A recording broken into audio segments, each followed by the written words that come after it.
There is no such thing as ordinary time, for one moment can change all eternity, e.g. at the moment of death. Having said that, there is a certain day-to-dayness coming into the green that we have now on a regular basis until we go back into purple and then into bright white and gold and into red and then into green again, which will be the mode until once again we go into purple at the beginning of another liturgical year.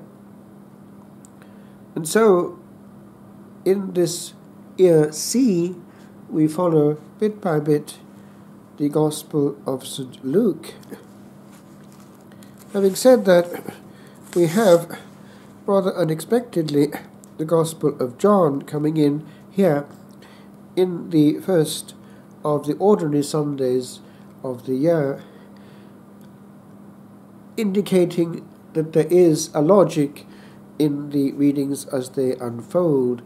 For we have here the manifestation of the glory of the Lord at Cana, an expansion of the theme of Epiphany. Epiphany is manifestation, revelation, and traditionally this miracle of Cana is also remembered in the Feast of the Epiphany, recently celebrated. So it is not surprising to find it here in the Sunday that we have now in green. The Lord, in this scene, sanctifies the family.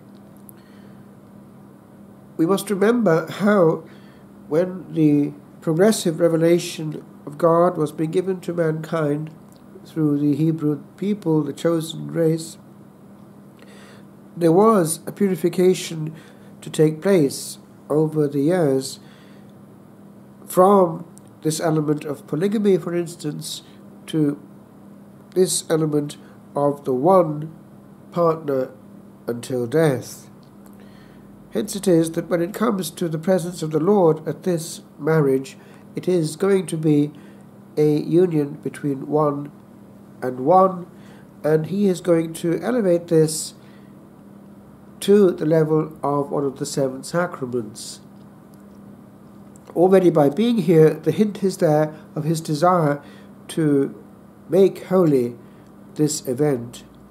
He takes what is ordinary, in this case water destined for the washing of hands and feet, water for purification, ritual purification, and makes of it something which also indicates in his mind's eye the power that he will give to his new chosen people, the Israel of God, the church that he will found, to transform matter, to make of wine his own blood.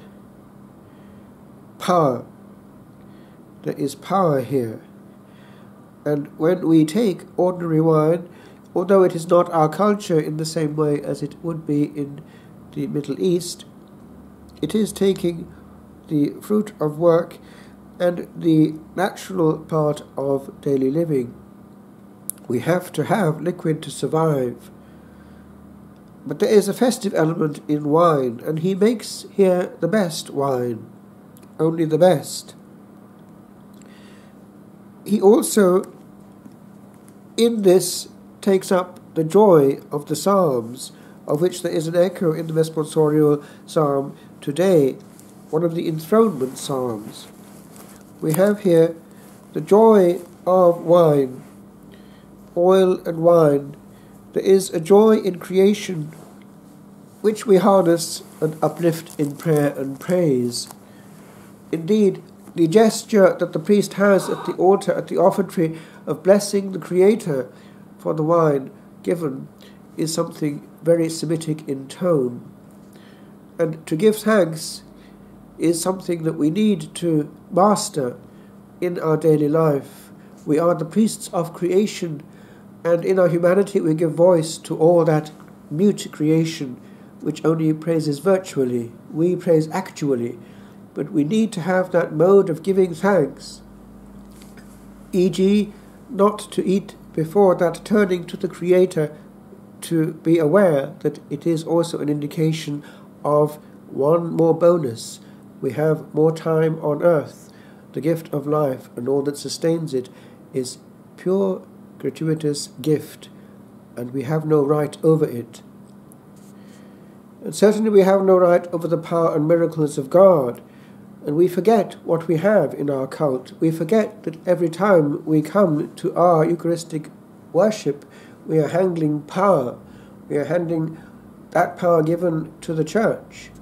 And even though our brethren across the board who have come out of us, Protestants, have worship often of a great authenticity and sincerity, they have not that power. They have the power to create beauty out of what is in creation. They have power to address prayer and praise in the beauty of a language and a chant which is duly animated. But they have not the power which God himself has and gives only to his consecrated, that is, in the apostolic succession, going back to the upper room.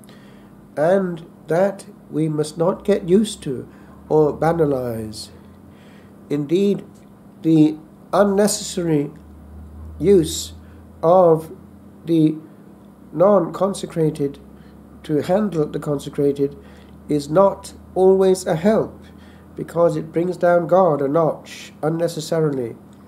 The Vatican has reminded us of that in the Declaration of 1997, the Interdicasterial Declaration on the participation of the non-ordained in the ministry of the ordained priesthood. We need to be careful that we don't forget that we're handling power, that we're handling otherness, indeed we're handling God, and we need to be careful that we don't bring down to our level the all-holy, the all-powerful. And so, this is the hidden power that we have. Normally, no visible change takes place. There are exceptions. Normally, no miracle takes place. There are exceptions, and not a few.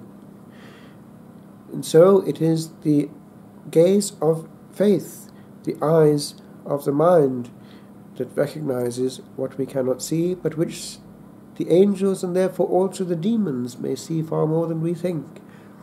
And by the way, when it comes to getting hosts for satanic worship, the demons know full well which ones are consecrated and which are not. You cannot fool the demons, therefore there is an ontological difference. Power. Power. And so when it comes to the words of consecration, there should be such an other mode about things, such another atmosphere in the air, that none of the human enters in, and the correct liturgical mode should be there in the material execution of that at the altar. The man gives his best, and in the way the Church wants. Therefore the priest is inclined, is bent towards what he is consecrating, for he is handling God and not man, and he is before something greater than himself, and he, as a man, at that point does not enter into the equation. He disappears into a cloud of glory, and that cloud of glory can be suggested very well by the ancient means still at our disposition. We can still use incense, light, organ, all that we can use to uplift heart and mind in a material way where mind and matter are wed.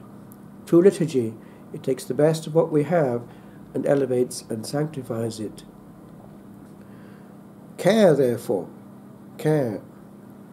And in that we create that festive atmosphere of which the psalm speaks, and also of which 2nd Isaiah speaks here, when encouraging those who have come back from exile to look towards the glorious future of Jerusalem. Yerushalayim is the vision of peace, and there will be the great King's throne. How much more on our altars, where the King of glory in his real power and presence reigns upon his people. Types and shadows have their ending. here the newer rite, is before us. And so there is this wedding in the air, and the reading from Isaiah talks about Beulah, wedded. Well, that is chosen because of the reading from the Gospel. There is a wedding, a marriage, a sponsored relationship between God and his people and God and his chosen soul.